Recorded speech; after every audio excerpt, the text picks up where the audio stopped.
Meanwhile, a relentless search for a family's treasured possession, a Purple Heart medal, lost, awarded decades ago to a Pennsylvania man who died after storming the beaches of Normandy. But not all was lost. A Daphne woman hunted down her great-uncle's legacy and got that medal reissued.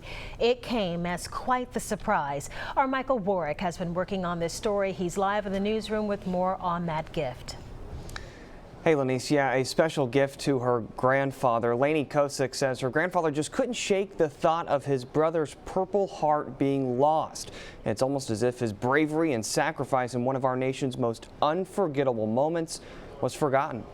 A treasured legacy almost left behind.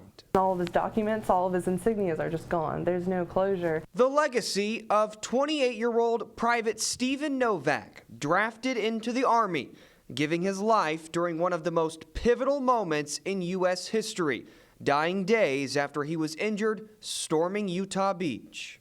He hated war, he hated violence, he was just, from what I understood, a sweet, gentle soul. Decades later, Novak's Army records destroyed in a fire, his Purple Heart lost in the family, Novak's younger brother heartbroken. That's something that's always bothered him, something that, his brother's legacy had been lost. But not all was lost, because Lainey Kosick's search hadn't begun.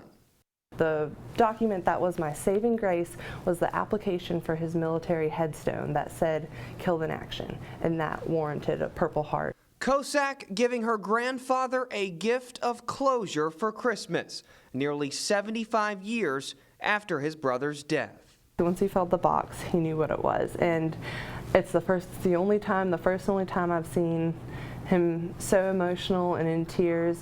It made it real for me, because I think our generation, we're a step back from World War II, and we know it happened, we know it was tragic, but we don't realize how tragic it really was.